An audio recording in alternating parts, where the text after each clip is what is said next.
Assalamualaikum warahmatullahi wabarakatuh. Perkenalkan, nama saya Adwa Pranaja Widyadana dari kelas 1A Informatika.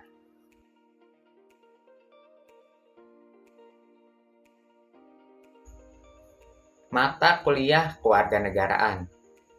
Mata kuliah ini bukan hanya sekedar pengetahuan teoritis saja nih, melainkan pencerahan akan bagaimana kita sebagai individu dapat berkontribusi langsung nih dalam membangun masyarakat yang lebih baik lagi.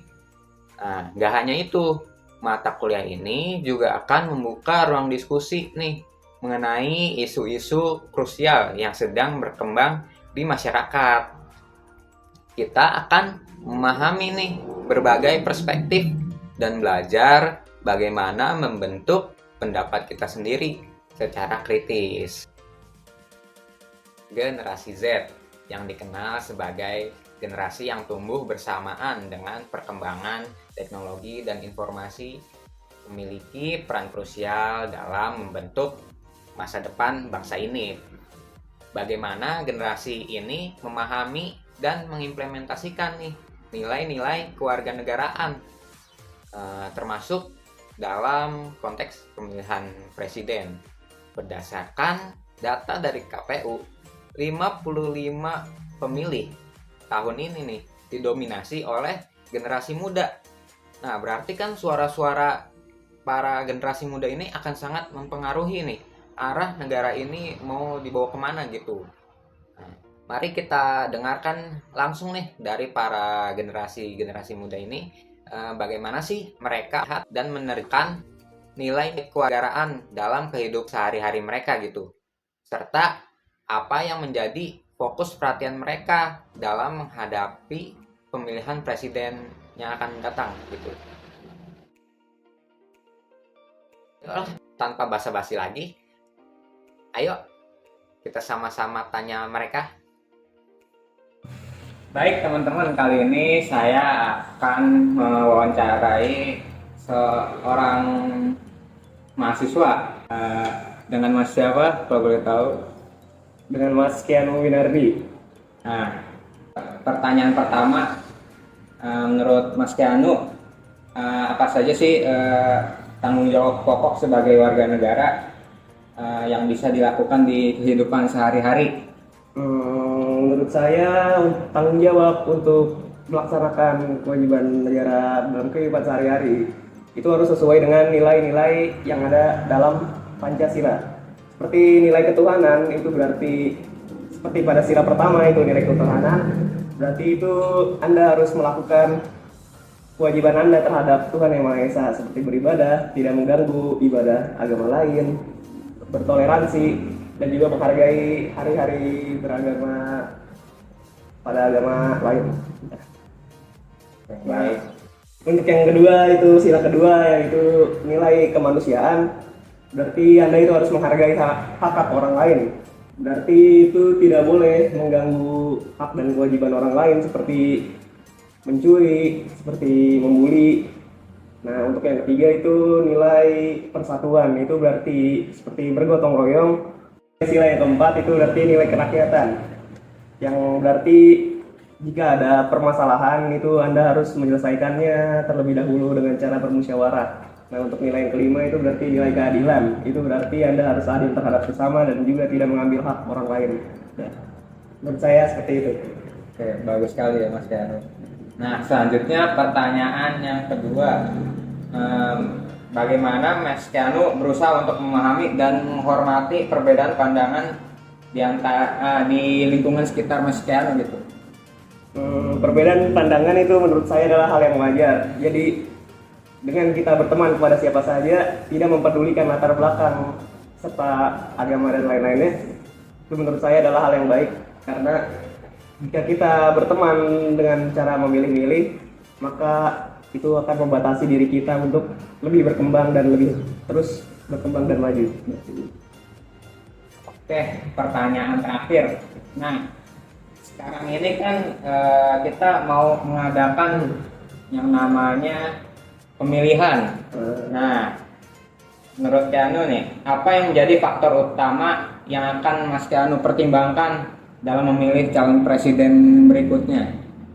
Tentunya untuk mempertimbangkan memilih calon presiden nanti, yang pertama itu adalah saya melihat dari sisi presidennya itu dari penyampaian visi misinya. Nah, dengan visi misi yang jelas dan terlihat realistis, tentunya itu akan lebih meyakinkan daripada yang mengada-ngada, daripada yang ngomongnya tinggi-tinggi tapi ternyata dia tidak bisa merealisasikannya.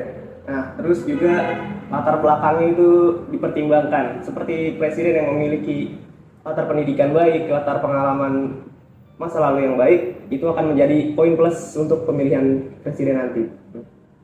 Oke, terima kasih banyak Mas Keanu atas jawabannya. Ya, sama-sama. Baik, itu dia tadi wawancara saya bersama Mas Keanu. Oke, kali ini saya sedang bersama dengan salah satu narasumber. Boleh perkenalkan, Mbak, dengan Mbak siapa? Halo, halo, aduh, perkenalkan nama saya Lia Sila. Halo, Kak Alia. Gimana nih kabarnya hari ini? Halo, wah, alhamdulillah baik. Kakak gimana kabarnya? Alhamdulillah. Wah, alhamdulillah ya, kita Ya, sama-sama baik. ya. Baik. Pertanyaan pertama nih, apa apa yang Kakak Alia lakukan nih untuk menghindari atau menangkal berita hoax nih yang tersebar sekarang banyak banget di media sosial yang dapat merusak persatuan dan kesatuan bangsa kita. Oke, baik. Mungkin hal yang pertama saya lakukan adalah yang pertama saya mencari tahu di berbagai sosial media dan web apakah berita tersebut benar atau tidak. Dan ketika saya sudah tahu berita tersebut hoax, pastinya saya akan mencegahnya. Lalu saya akan melaporkan berita hoax tersebut ke pihak berwenang agar berita hoax tersebut bisa terhentikan dan tidak tersebar luas ke masyarakat. Seperti itu. Baik. Lanjut ke pertanyaan yang kedua. Apa sih Ya. tantangan yang Kakak Alia hadapi dalam mengaktualisasikan nilai-nilai kewarganegaraan di era globalisasi saat ini? Oke, mungkin tantangan yang melibatkan kesulitan dalam menyatukan pandangan kewarganegaraan di tengah perbedaan budaya, nilai, dan bahasa karena dapat menghambat terciptanya pemahaman bersama. Selain itu, pengaruh media sosial dan informasi juga sama yang tadi Kakak dua sebutkan di pertanyaan nomor 1 tentang berita hoax, karena mudah tersebar dan dapat memperkuat polarisasi dan menghadirkan tantangan dalam membentuk identitas kewarganegaraan yang inklusif. Begitu, Kakak dua. Oke. Nah, pertanyaan terakhir nih. Kita kan sebentar lagi akan mengadakan pesta demokrasi nih.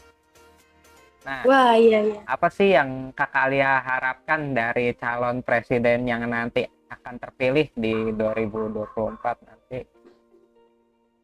Harapan saya yang pastinya banyak ya. Cuma salah satunya itu ingin sekali negara Indonesia ini berkembang menjadi negara yang lebih baik lagi dibandingkan dengan negara yang ada di luar seperti itu.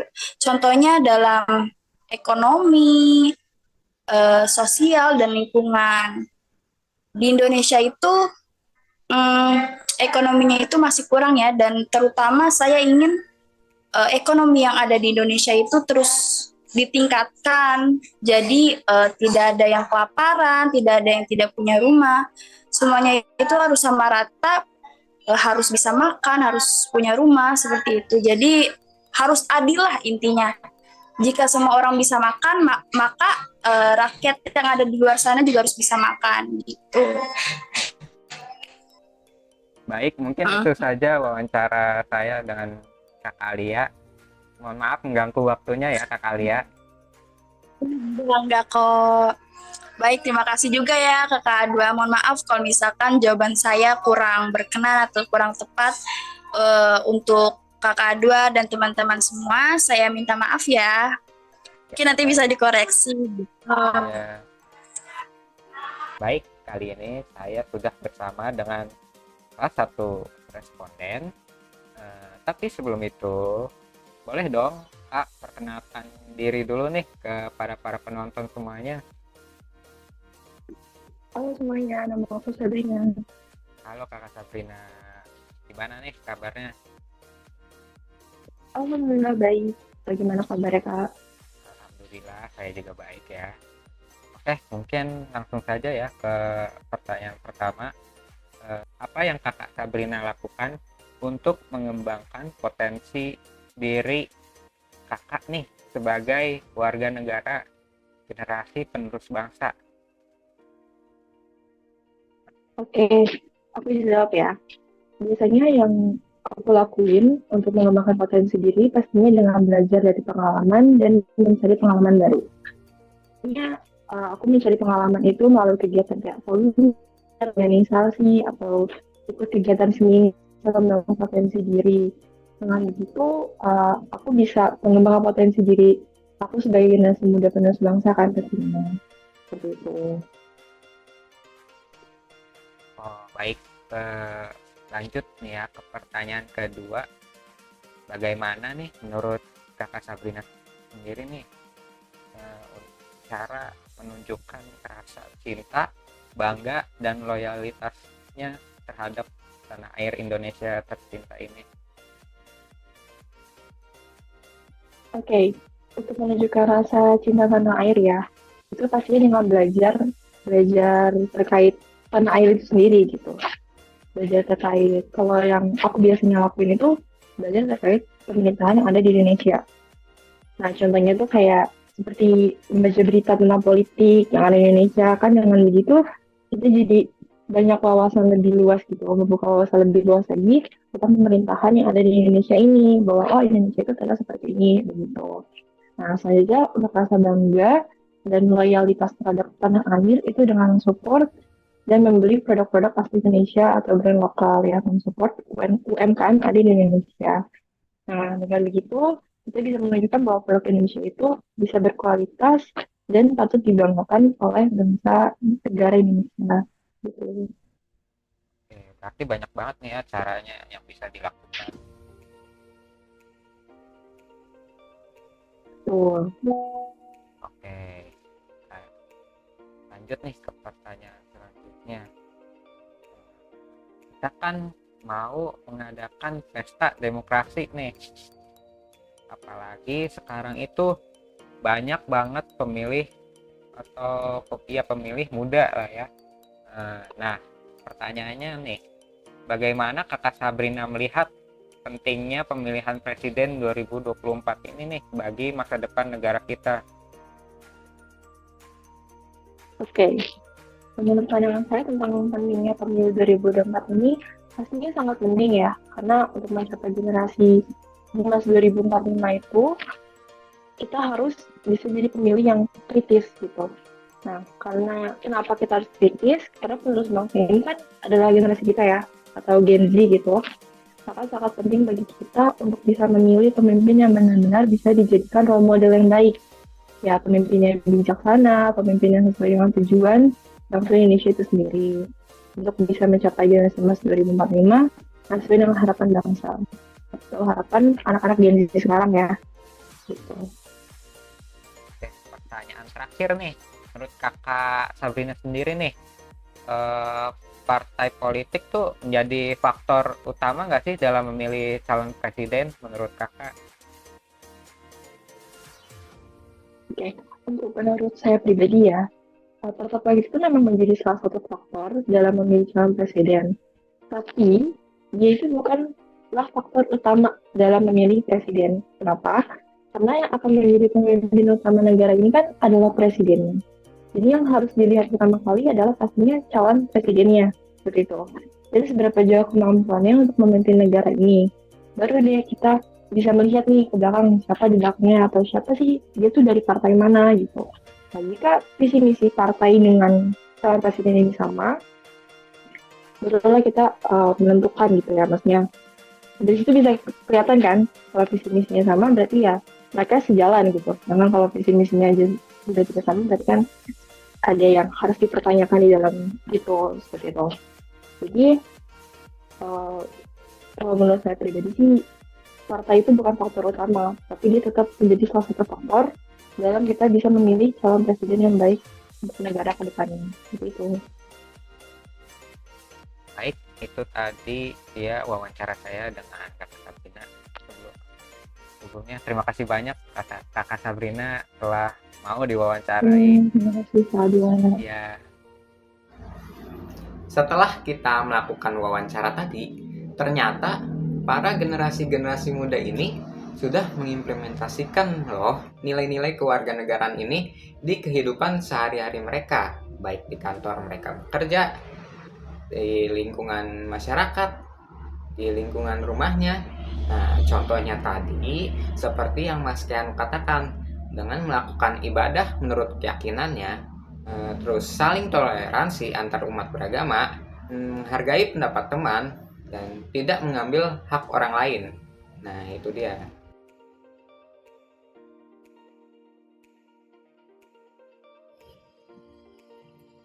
Contohnya sih, kalau di lingkungan kampus dengan ikut serta menghadiri seminar, diskusi untuk meningkatkan pemahaman kita gitu loh tentang kewarganegaraan.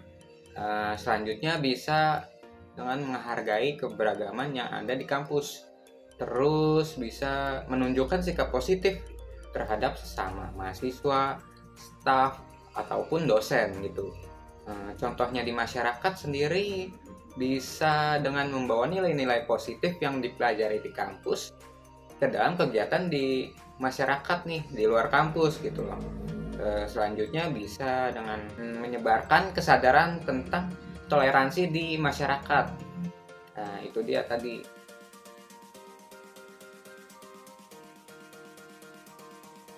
Dengan memahami dan mengimplementasikan nilai-nilai kewarganegaraan, menunjukkan tingkat kesadaran kita terhadap hak dan kewajiban kita sebagai warga negara itu sendiri. Nah, saran saya sih untuk generasi muda nih seperti saya harus lebih aktif nih dalam proses pengambilan keputusan nih. Itu tadi hasil wawancara saya. Mohon maaf apabila saya ada salah-salah kata. Terima kasih sudah menonton dan sampai jumpa. Wassalamualaikum warahmatullahi wabarakatuh.